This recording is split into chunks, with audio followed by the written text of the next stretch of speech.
So you all know that spinal cord is a part of the central nervous system, right? It's a part of the central nervous system along with the brain, which extends downwards. So this is what is the spinal cord, right? Yes. Okay, which extends downwards as the continuation of the medulla oblongata. Medulla oblongata continues as spinal cord. It continues down from the medulla oblongata as the spinal cord. Yes. Where at what level? At what level? At the upper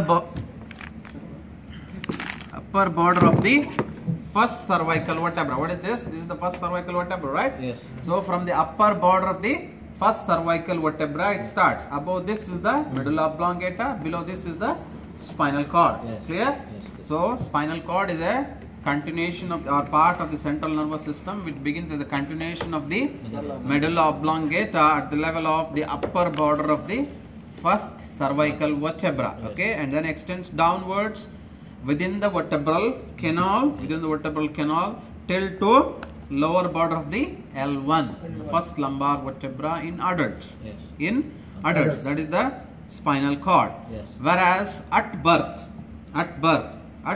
it is at the level of one vertebra below. Yes. Okay, that is L2, lower border of L2. Or 2 or 3. 2.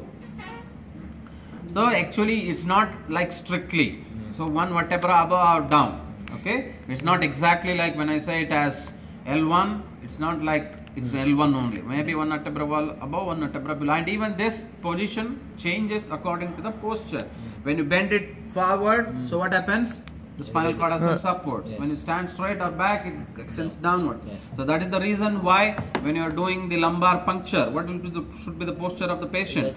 It should be bending. The knees should be touching your head like that. In that position only, you are doing the lumbar puncture procedure. Why? Because when you bend like that, the ascends upwards. The spinal cord goes little upwards. So there is very less chance of injuring to the spinal cord. Okay. So that is the reason even the position varies with the posture of the spine. Yes. Okay. Yes. So what happens after birth is the growth of the vertebral column, the spine is faster. So that what happens?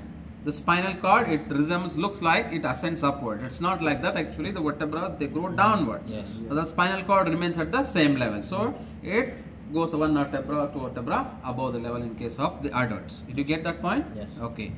So now, from this spinal cord, you have the many number of nerves coming out. They are called as the spinal nerves. They are called as the spinal nerves. You can see in this. So you can see all these spinal nerves are coming out from the spinal cord. Okay. So from where they come? They come through the intervertebral foramens. From where they come? They come from the intervertebral foramens. The vertebra between the two, foramen between the two vertebrae, they come out. These are called as the spinal nerves. Spinal nerves. So how these spinal nerves they come? So as I was talking now, you give me a paper and a pen. And before going to the spinal nerve structure, so let me tell you about a definition of the spinal segment. Give me a pen and paper so that you can stand up and see, because I don't have a board here to explain you. So have a white paper, please. Okay. Okay.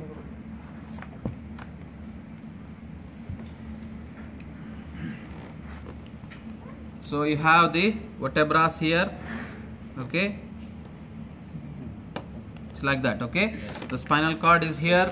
Okay, and now the spinal nerve, they come out like this through the intervertebral foramen. Okay, so now, so you know there are 31 pairs of spinal nerves, right? Yes. 31 pairs of spinal nerves. Yes. So 31 means how many? 8 cervical, 12 thoracic, 5 lumbar, and 5 sacral and 1 coccygeal. So these are the 31 pairs of spinal nerves. Yes. Okay, how many vertebrae you have? How many vertebrae you have? How many vertebrae?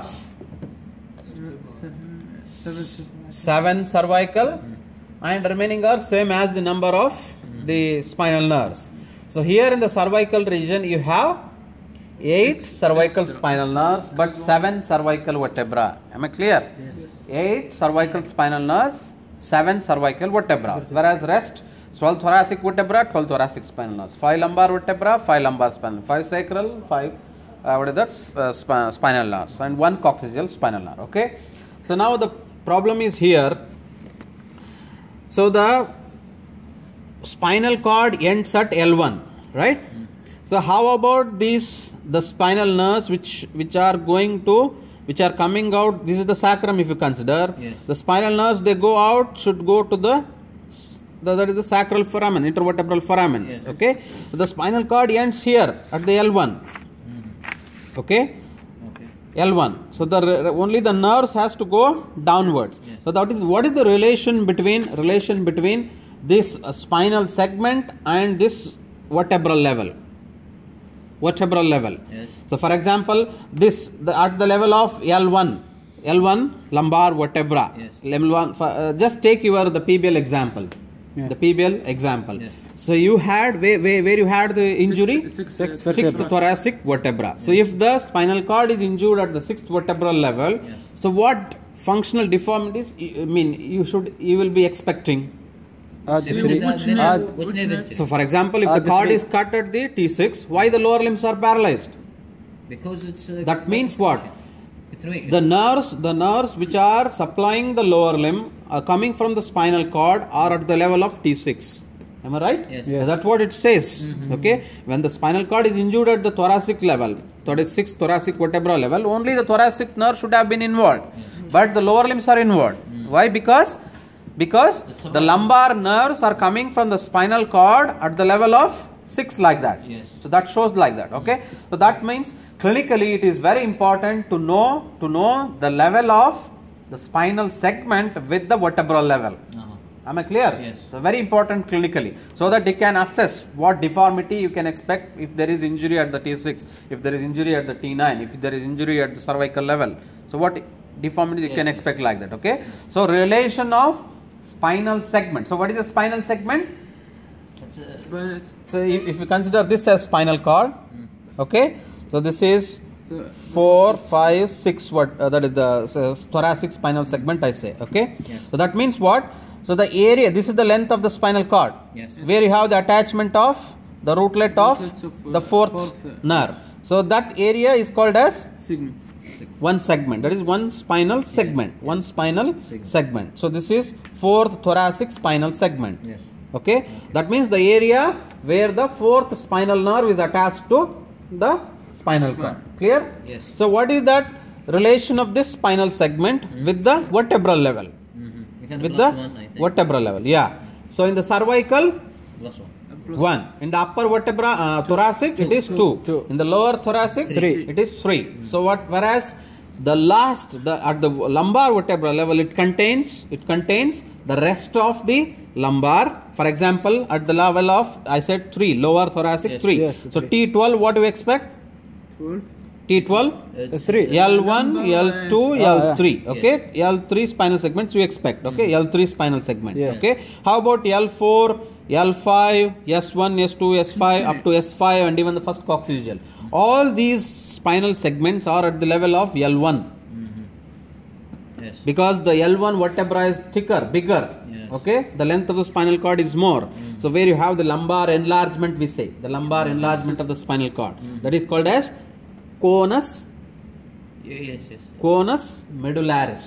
What is that? Conus Like a horse. medullaris. No, that is different. Ah. Conus medullaris. Okay, so I will come to that point. Okay, so at the level of L1, you have all the sacral spinal segments, and even the first coccygeal, and even the L4 and L5. So one vertebra level, you have so many spinal segments. Remember this. Yes. Okay, so all those are located only at the lumbar enlargement. So now you understood the relation between spinal segment and the thoracic, the vertebral level.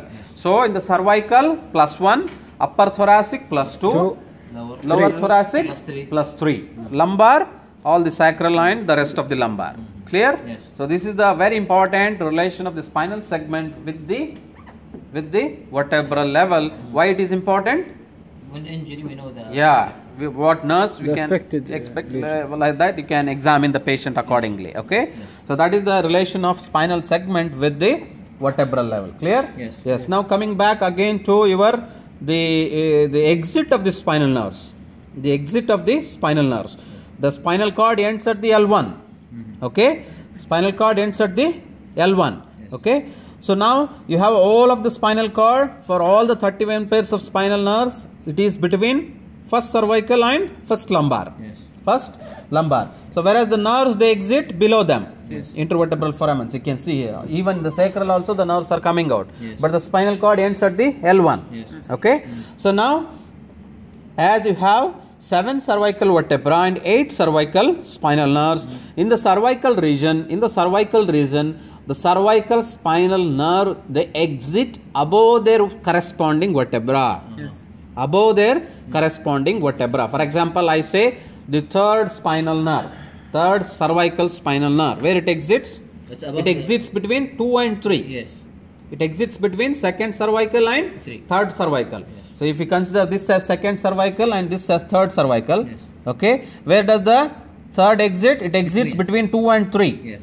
Okay, whereas above the corresponding vertebra, Yes. above the corresponding vertebra, whereas rest exit below the corresponding vertebra. In the Yes. thoracic, in the lumbar, in the sacral, they exit below the corresponding vertebra. If I consider as sixth thoracic spinal nerve, where it exits? It exits between T6 and T7, Yes. not between T5 and T6. Yes. Clear? Yes, So you should know this relation also. Okay.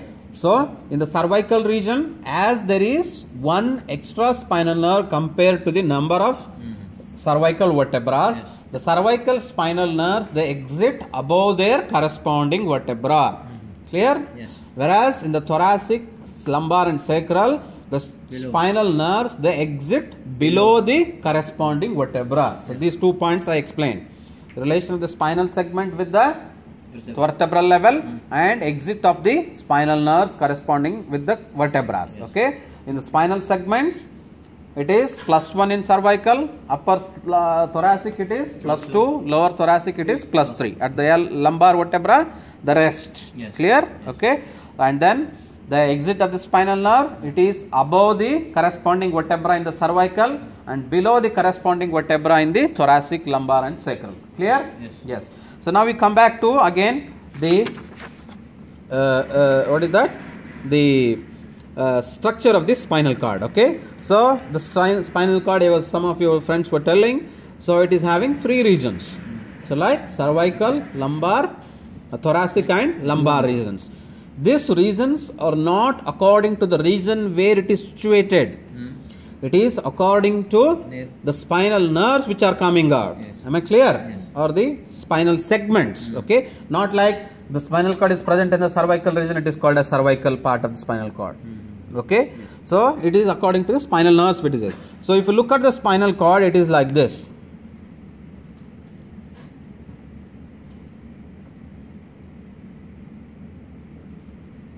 It shows 2 enlargements. Okay. This is exactly is the structure of the. I hope you can follow this picture. Okay. Ventricle, Dr. Yeah. The ventricle or No, no, no. enlarged. Yeah. So this is the cervical region, this is the thoracic region, and this is the lumbar. Cervical, thoracic, lumbar. So it shows 2 enlargements. This spinal cord shows 2 enlargements. One at the cervical region and one at the lumbar region. Okay. So if you look at this termination of this spinal cord, so it is in the form of a cone. Yes. Yes. It is like this. See there? Yes. It is in the form of a cone. As it goes downwards, it tapers. Yes. Okay. So that's why the terminal part of the spinal cord, the lumbar region, the lumbar enlargement is called as conus medullaris. Yes. What is this called as? Conus Medullaris. Why it is called as conus medullaris? Because of its appearance. Yes. Okay. Yeah. So it is called as conus medullaris. So now coming back to the 2 points again, the cervical enlargement and the lumbar enlargement of the spinal cord. Yes. So when you take a cut section of the spinal cord, okay, so how it is there? From which area? So it is in the form of, you can say, like this. Central is the central canal. Yes. Am I clear? Yes. Okay. So if you take a cut section of the spinal cord, the arrangement of neuronal tissue is here. It is the white matter outside, opposite of the cerebrum and the cerebellum. Okay, so in the cerebrum and cerebellum, gray matter is outside, white matter is inside. Whereas in the spinal cord, it is reverse. Gray matter is inside, white matter is outside. So how is the gray matter arranged? It is arranged from the form of A, English letter H. H. Okay, so yeah, H. Okay, it shows anterior bigger column. This is called as anterior gray column or the ventral gray column, and longitudinal tapered the posterior gray column or the dorsal gray column. Okay, and center there is a connection between the two, so that is called as gray commissure. What is that called as? Gray commissure. Central part of which you have the canal which extends from the same, the fourth ventricle down. Okay, so that it even ends, it continues with this your filal terminal also. That is called as where it shows even the central canal forms an enlargement here in the conus medullaris. That is called as terminal ventricle. What is it called as? Terminal ventricle. What is it called as? Terminal ventricle. Lateral ventricle, third ventricle, fourth ventricle, last in the spinal cord is the terminal ventricle. Clear? Yes. So now similarly, the white column is also divided into anterior white column, lateral white column and posterior white column. Gray matter is also divided into anterior gray column, posterior gray column, and in the thoracic region it forms a one more column that is called as the lateral gray column in the thoracic and upper lumbar. Yeah, so where you have the sympathetic fibers coming out. Okay, that is called a lateral horn. Clear? So now this is the structure of cut section of the spinal cord in brief. Okay, so now this cervical enlargement of the spinal cord is due to more of the white matter. More than gray. Whereas the lumbar enlargement is due to more of the gray matter compared to white matter. Can you explain it why? Yeah, very good. So, because what happens? You have more number of fibers, even goes for forming your brachial plexus and all. So it's supplying the upper limb musculature, and those fibers, even more fibers has to go down the spinal cord for the thoracic region and the lumbar region. That's why you find more of the white matter. Whereas if you go down here in the lumbar enlargement is due to more of gray matter. Why? Because all the nerves for the big musculature of the lower limb and even the abdominal area, they all should come from the gray matter, right? Anterior gray column. So that's why, and as you go down, definitely the fibers are they already exited. So you expect lesser white fibers and more of gray matter. Am I clear? Did you understand why this arrangement of the, more gray matter in the lumbar region and more white matter in the cervical region? Clear? So that is the reason why there is two enlargements, cervical enlargement and lumbar enlargement, to accommodate more of gray matter in the lumbar enlargement, more of white matter in the cervical enlargement. Clear? Yes. So this is the structure of the spinal cord. So now about its coverings. So as I said, the central nervous system is covered by the three meninges. That is dura, arachnoid and the pia mater. So how is that? No, it's not same because within the dural space that contains fat and so now this is vertebra. Okay, vertebral canal. Vertebral canal. This is vertebra down like this. Okay, this is the body. This is only the vertebral canal. Okay, so now here you have the cord, spinal cord. Okay, center of this spinal cord. So now there is covering. Okay.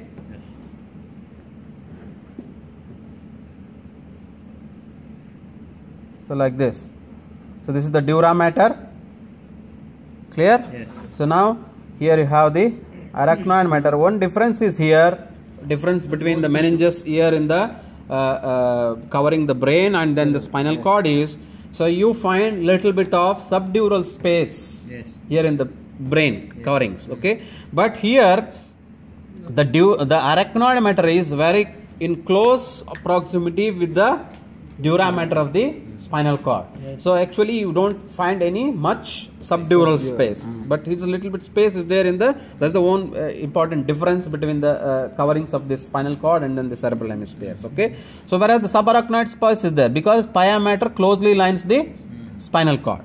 So okay, so now there is even big space between the inner surface of the vertebral canal and then the dura mater. So this is filled with little fat. This is called as epidural space. where you give the anesthetic agent. Yes. Okay, Yes. for spinal anesthesia. Okay. So now next to the dura you have the arachnoid matter, and close to the spinal cord you have the pia mater. Okay. Yes. So these coverings, what they do, they even pass through your intervertebral foramen, and even this they mix with the connective tissue of the spinal nerve, connective tissue of the spinal nerve. Okay.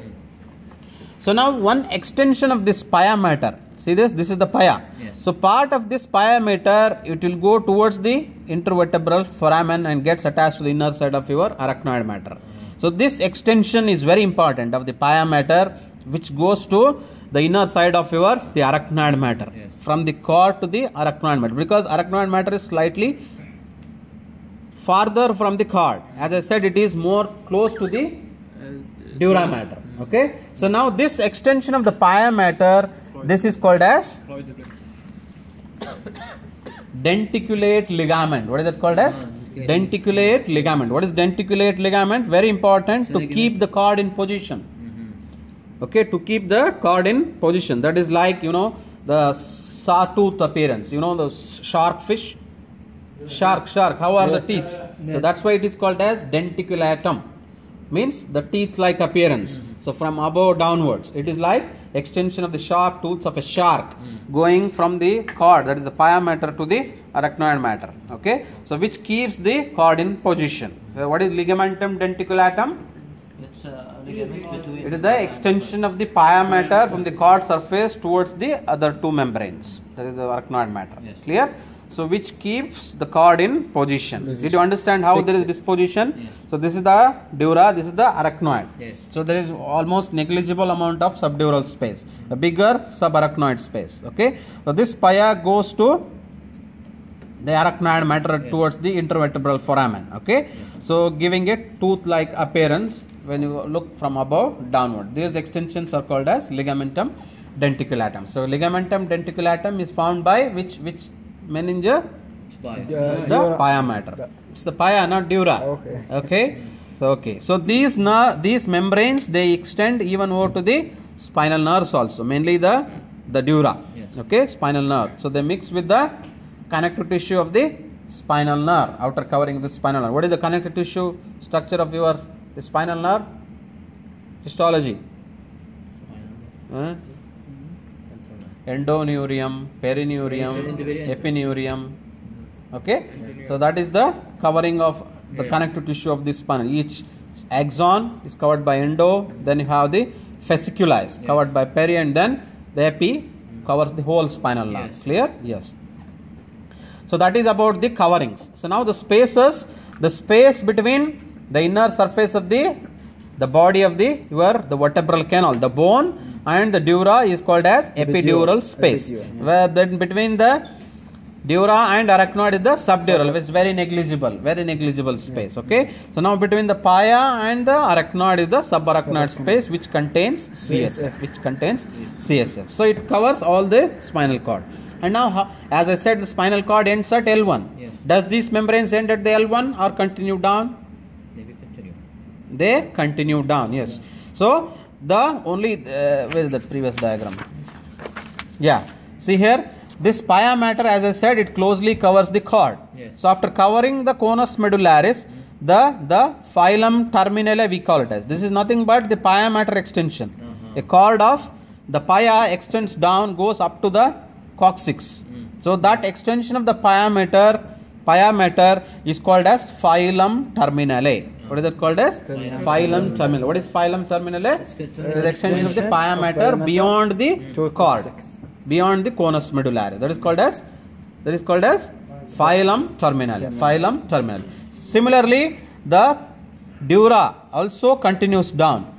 Okay, so dura and even the arachnoid mater also, they extend up to S2, second sacral. Yes. Okay, and even sometimes only the dura extends along with the phylum terminale. It may go to up to coccyx, but the subarachnoid space ends here at the S2. Subarachnoid space. So anywhere between this and this, you can take the spinal, that is the cerebrospinal fluid by doing the lumbar puncture. Clear? Yes. Okay. So the subarachnoid space extends up to S2, even though the cord ends at L1. So this is an advantage for us. For a clinician, it is an advantage, right? Otherwise, if the subarachnoid space ends here at the same level as the spinal cord, then it is very difficult to take the CSF sample because there is more chance of injuring the spinal cord. Okay, so here, as there are no spinal cord, so even though there are spinal nerves, the spinal nerves, as they are free, you can go between them, or even if you injure the spinal nerve, there is no much danger because spinal nerve, it is only the axon, it's only the white matter.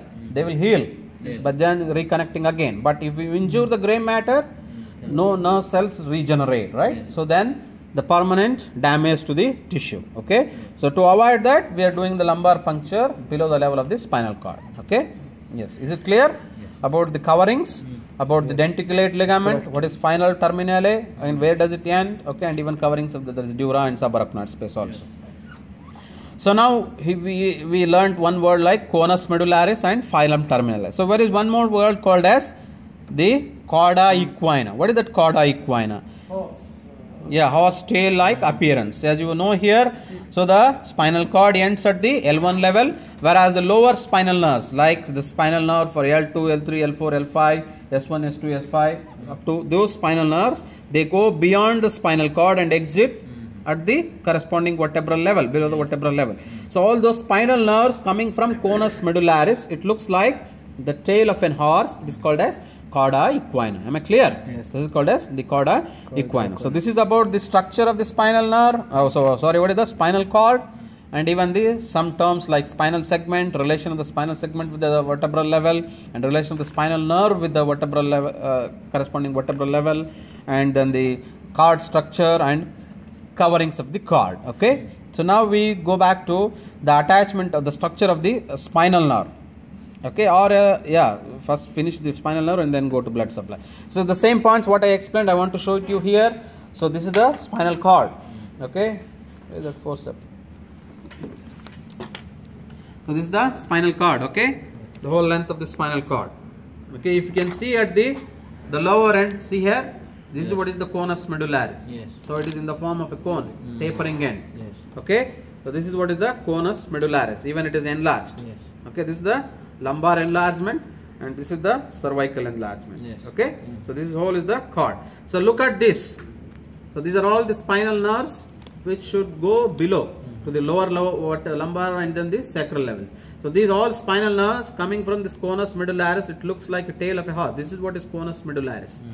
Am I clear? Yes. Conus medullaris. And the center there is a cord like. So this is what is the phylum terminal. Okay? Yes. Phylum terminal. Cord like. See this? This is what is the phylum terminal. Clear? Conus medullaris, cauda equina, phylum terminal. And now the covering. These are all the spinal nerves. Yes. Clear? The covering. So this is the very thickest fibrous structure, that is the dura. Okay? So this is what is the arachnoid. So in the cadavers, in the dead body, what happens because of this? What is that? Some pressure difference and all. So this arachnoid matter loses its close attachment with the dura. It comes out of the dura. So that's why you find little bit of subdural space. But in living, it won't be there. It will be closed like this. Like one layer. Yeah, one layer. Okay. So now this is what is covering. Next is the pia matter. Okay. This is the pia, the arachnoid, and then the dura. If you look at this dura, it is very thick fibrous layer, whereas this arachnoid and pia are membranous. Clear? It's actually a little difficult to show you the ligamentum denticulatum because they're very small, minute structures. You can see few here going like this, see, along with the spinal nerve. It's difficult because it's a very thin membrane, right? The pia. Yes. Not much. So you can see the going of these spinal nerves. Okay. Yes. So along with this, the pia mater it extends, which goes to the dura. Okay. So that where you find the ligamentum denticulatum. Okay. Difficult to demonstrate. Okay. So you understood what is ligamentum denticulatum. Yes. Okay. Clear. So this is about the spinal cord. Okay. So now about the structure of a spinal nerve. Okay. So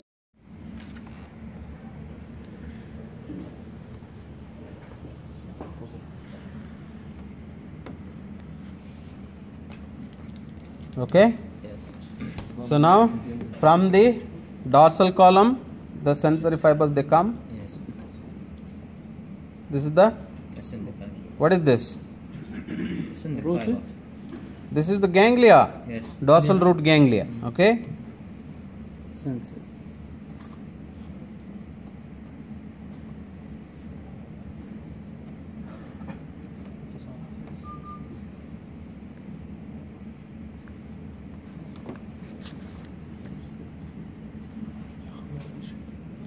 زي التشفير.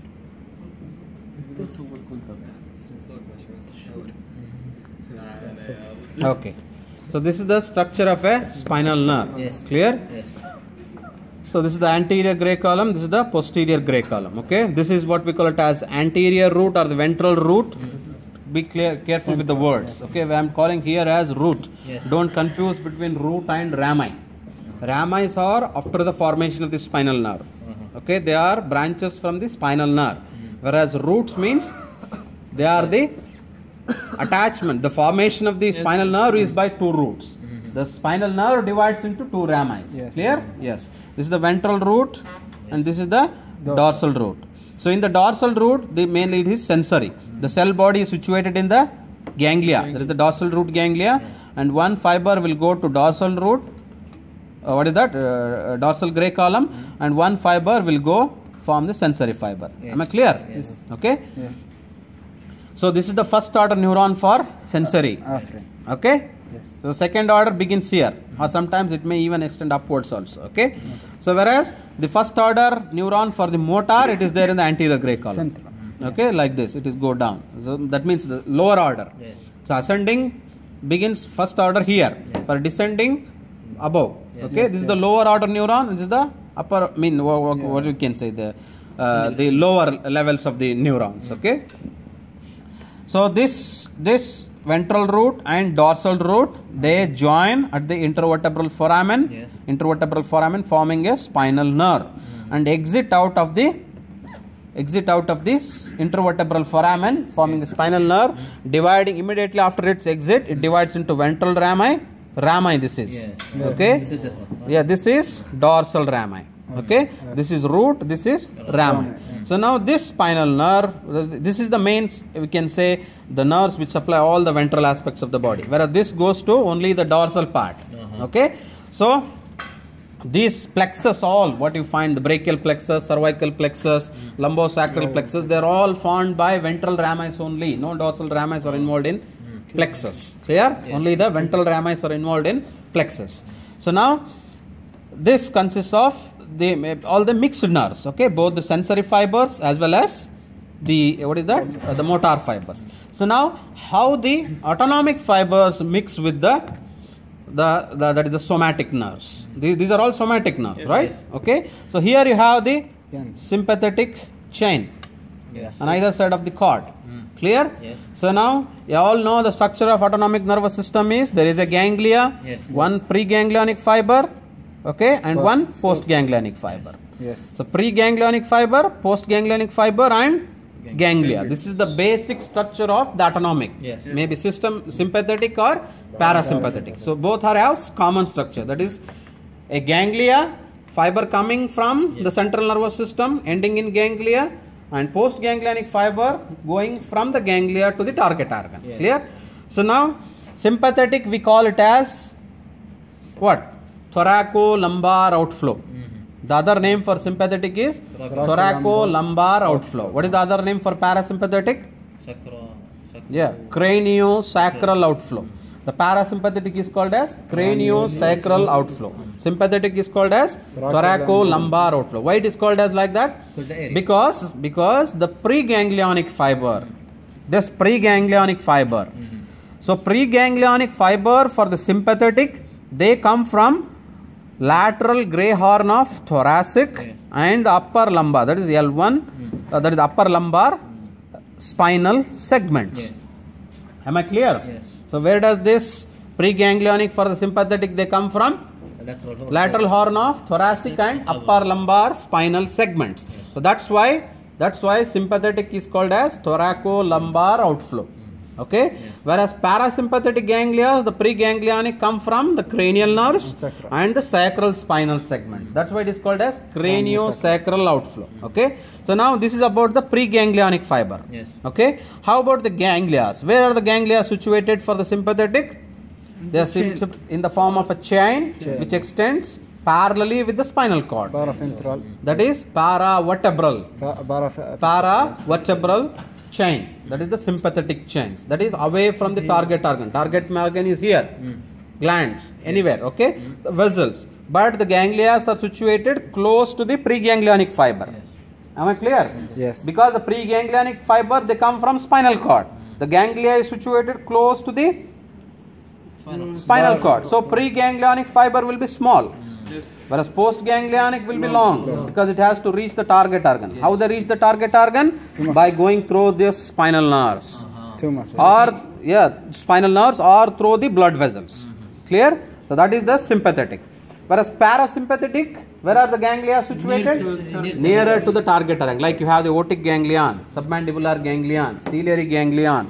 Okay, they are nearer to the target organs. So the parasympathetic, preganglionic from cranial nerve. That's why you have all these cranial nerves going to those ganglias. The preganglionic will be long. For example, the intestines, these glands, liver, spleen, okay, all those intestinal glands, they are there. So they also receive parasympathetic fibers. Within the wall of the intestine, you have the ganglias, Like when we see that like Auerbach's plexus of nerves, so which are present within the wall. So that means they are the parasympathetic ganglias, situated there. Preganglionic fibers go from sacral spinal nerves. Yes. They reach the ganglia like celiac ganglia, superior mesenteric ganglia, inferior mesenteric ganglia. From there they go to the target organ. Clear? Yes. So that is the situation of parasympathetic, which are away from the spinal cord. That means actually the preganglionic from the sacral has to reach the ganglia. So that means the preganglionic will be longer. And postganglionic will be very short because it is nearer to the target organ. Yes. Clear? So now, how this sympathetic, here we are interested in sympathetic because much of the parasympathetic fibers, they go directly by cranial nerves. And some cervical, that is sacral, they go directly to the ganglia from the sacral nerves. Okay. So now, here is the ganglia. Okay. One I will draw a big ganglia here. Okay. This is the ganglia. So which are interconnected. Yes. Okay. So now this is the lateral horn. Yes. Am I clear? Yes. Okay. So now the preganglionic fiber from here it comes, runs through the ventral root. Follow here. Runs through the ventral root, goes through the spinal nerve, comes out through the ventral rami, and then it exits ventral rami. It exits the ventral rami and comes and ends in the ganglia. Yes. Yes. Okay, so from here the postganglionic nerve fiber comes. Okay, it again exits the ganglia. Either it will go as again exit the ganglia, it will go and then mix with the ventral rami again. The postganglion. So these two communications, clear? Yes. So one is called as gray rami communicant, this is called as white rami communicant. Clear? Yes. So these are the connections between the ganglia and the spinal nerve. Yes. Clear? So preganglionic nerve from the lateral horn runs through the ventral root, comes out through the spinal nerve, ventral rami, goes to the ganglia. Yes. Postganglionic fiber again exits through the ganglia and mixes with the ventral rami. From here it go to the target organs. Or if it is for the lower, it will go either in the preganglionic fiber. It may mix in the same corresponding ganglia, or it may go down and mix with the ganglia cell here, or it may go even exit without making synapse with here and go to the celiac ganglia in the abdomen. Why not direct, sir? Why? Because the spinal cord is only at the lateral horn. Preganglionic is only in the thoracic and the lumbar. How about this abdominal region? The sympathetic chain is also in the abdomen. Yes. The sympathetic ganglia is even in the neck also. The cervical spinal, the preganglionic fibers, how do they reach? They reach through the sympathetic chain and then reach the ganglia here. Yes. Like this. It will go, without making synapse here, it will run up in the sympathetic chain and make synapse with the ganglia here. Yes. Like that. It may go up or down in the sympathetic chain, or it may synapse with the ganglion in the corresponding level. Yes. Clear? Yes. So this is the mixing of the autonomic fibers with the spinal nerve. Here two I said, that is gray rami and white rami. One is preganglionic, one is postganglionic. Clear? Yes. Gray and white rami, it is called as because of the myelin sheath. Yes. Some preganglionic fibers are unmyelinated and they are myelinated. So that's why they appear white. That's why we call it white rami. And non-myelinated, we call it as gray rami. Clear? Yes. So what are gray and white ramis? You understood? They are the pre and postganglionic sympathetic fibers. Yes. Sympathetic fibers which are connected to the ventral Ventral ramis. rami. So even this postganglionic fiber, it may run through the ventral rami or even it may go through the dorsal rami, because even the vessels are also in the back. Yes. So it will go in the dorsal rami also and even the ventral rami also to reach their target organ. Or it may, postganglionic fiber, it may go through the arteries, Yes. like the intercarotid artery. It is mixed with plexus around the artery, periarterial plexus. So the sympathetic, these autonomic fibers, they reach the target organ either through the spinal nerve or through the forming periarterial plexus. Clear? So this is the structure of a spinal nerve. If you what is the structure of the spinal nerve? We should mention this: ventral root, dorsal root, formation of the spinal nerve, ventral rami, dorsal rami, sympathetic ganglia, gray and white rami communicants. Yes. Clear? So this is the structure of a spinal nerve. Clear? So that's all about this. And next, go to the blood supply of the spinal cord. So blood supply of the spinal cord. Vertebral. Yeah. So very important. You have the vertebral artery which supplies the only, you can say it as the 1/3 of the spinal cord. So the rest 2/3 of the spinal cord is supplied by the segmental arteries. Segmental arteries. So we'll look into it. Wait. So this is one vertebral artery. This is the other vertebral artery. Both are joining to form the basilar artery. Am I clear? Yes. And Okay, there is yeah. anterior So now we have Spinal branch. one anterior spinal artery. and two posterior Okay. spinal So this is the one anterior spinal coming from both they join together to form one anterior spinal artery. Yes. Okay, which is there in the anterior median sulcus. Okay, Yes. this is the anterior median sulcus. spinal artery. Okay, so whereas you have two posterior spinal arteries which are the posterior lateral sulcus. Okay, where you have the dorsal root attachment. Okay. So this is one and this is the other. Okay, so these are the posterior spinal artery. Okay, Yeah. and this is the anterior spinal artery. Am I clear? Yes. So these will apply, maybe these, because these vessels are little short, they may supply up to the cervical segments, like 1/3 of the length of this spinal cord. From there, so how these branches they go from here? These are called as sulcal branches. Yes. So they go here like that, okay, and then pierce through the substance of this spinal cord and then supply. Anterior spinal artery supplying much of the anterior part, and posterior part is by this posterior spinal artery. Yes. And there are even few branches which forms a plexus around this pia mater here. So these branches from here, same branches only. Okay, this is called as arteria vasocorona. We say it as. Yes. That means plexus around the cord. Yes. Okay, Posterior. arterial vasa corona we say. Okay, vasa corona. So blood supply is by these branches. They even supply the spinal cord. Perpendicular branches, they enter into the substance of the spinal cord, both by arterial vasa corona, anterior spinal artery to posterior spinal artery. So now the length of this anterior spinal artery, the blood may not be sufficient for the lower part, so that what happens, they are strengthened by some lateral vessels. They are called as the segmental vessels. Like in the neck you have the ascending cervical artery, okay, Yes. and then deep cervical artery. In the thoracic region you have the intercostal arteries. The intercostal arteries. Here in the lumbar arteries. So Thoracic. if you consider this as one lumbar artery, okay, from this one artery runs, okay, and then which joins with these arteries, okay, Yes. the anterior spinal artery and even the posterior spinal arteries. And how do they run? These arteries are called as radicular branches. What they are called as? Radicular arteries. How do they reach the spinal cord? From these segmental arteries. What are the segmental arteries? Deep cervical, ascending cervical, intercostal and lumbar. Yes. So what are their branches? They are called as radicular arteries. How do they reach? They reach through the spinal nerve. Okay, so they come here within the spinal. So you have a red pen. Transfers. You have a red ink pen. I can show you. Okay, no problem. This is the artery here, okay, which runs through the spinal nerve and divides into branch like this. One will go through the posterior route and one will go through the ventral route. Yes. Okay, they reach the arteries here. Yes. Okay, and then supply. They can care like supplementing this anterior and posterior spinal artery. They come and supplement. So what are these called as? Radicular arteries. Yes. What they are called as? Radicular artery. How do they reach? Reach through the intervertebral foramen, through the spinal nerve. Yes. Okay, Yes. and divide into anterior branch and posterior branch. They mix with this spinal arteries. So you can say by that they all will supply the much of the spinal cord. Yes. So much of the blood contribution to this spinal cord, 2/3 of the spinal cord is by these radicular branches from the segmental arteries. So one of these radicular branches which is inconstant in position. One is very big artery, big radicular artery. That is called as radicular magna, arteria radicular magna, very big artery. It may be either from intercostal artery or from the lumbar arteries, which is bigger artery, which supplies much of the spinal cord. 2/3 of the spinal cord is supplied by this arteria radicular magna. Another name is Adam. Adamkiewicz. Artery of Adamkiewicz. What is artery of Adamkiewicz? It is the one of the biggest radicular artery.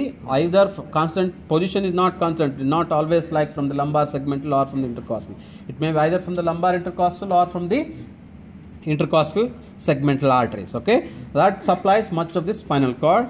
So this big radicular artery runs through the intervertebral foramen, through the spinal nerve, divides into anterior and posterior radicular branches, which will supplement these spinal arteries. Okay, so they will supply the much of the spinal cord. Am I clear about the arterial blood supply? Yes. And similarly now the venous blood. So here corresponding to these arteries you have the veins. Here you have 6. Even here also you will find one more. Okay, so 3 on the right side, 3 on the left side. So 6 veins. So they are called as the spinal veins. So they all will form plexus like arteria, that is vasa corona. Here you have venous vasa corona around the cord. Okay, and these all form plexus, and they go out, and even there are plexus of veins between the dura and in the epidural space. There is epidural venous plexus. Okay, and they are mixed again, and from outside they go and drain into the segmental veins, either lumbar veins and then the intercostal veins, like that. Clear? The opposite, just exactly the opposite of the same arterial system. Clear? The only thing is you have the vertebral venous plexus within this epidural space and even around the vertebrae also. So because the veins of the vertebra body, the bone, so they mix with the veins which are draining the spinal cord also, and as they mix with the segmental veins, so there is every chance of this vertebra. Why the secondaries? The metastasis of cancers are common in the spinal region, especially the cervical cancers. The cancer of the cervix easily spreads to the vertebra because of this segmental veins. That is anastomosis between a plexus of formation of veins between the intervertebral venous plexus and then the segmental venous plexus. Clear? So that is about the venous drainage and then the arterial supply. Am I clear? That's about the blood supply of the spinal cord. So what else is left? Like a few clinical points I have already discussed you. That is the lumbar puncture, okay, and even the like in traumas, the compression of the. So there are 2 things here. So there is compression of the spinal cord and compression of the spinal nerves. Try to differentiate between that. Okay, spinal nerve compression appears especially when there is lateral disc. What is that? Prolapse. For example, like this. See here, this is disc prolapse. Okay, when there is lateral disc prolapse, they will have compression on the spinal nerves. If there is ventral disc prolapse, they will have compression on the spinal cord, giving rise to much more symptoms. Whereas depending on the spinal nerve, you have this different symptoms. Okay, this that is the compression or the injuries to the spinal cord are common by this prolapse of the discs, by the trauma, or by even any tumors, or especially even the kids who are born with spina bifida, any developmental anomaly of the spines. Okay, in that case also the spinal cord is exposed to the outside directly, and there may be injury to this spinal cord. Clear? So like depending on whether there may be complete section of the cord or hemisection of the cord, and you all know that tracts also, white matter. I don't want to go into the details about that. Okay, and some fibers they cross within at the same spinal segment level. Okay, and some cross above. Clear? So depending on that, there is ipsilateral and contralateral loss of functions. Clear? Yes. So that's all about the spinal cord. So anything you want to? Because, no space. So this is what is How to come? called equina. So this is what I said, no? Like they may tie like this, ask you what is this spinal nerve, how is it formed? Or they may tie this one, asking you what is this. This is called equina. They may point a pin and then put here. What is this? Conus medullaris. Or you may tie here this one.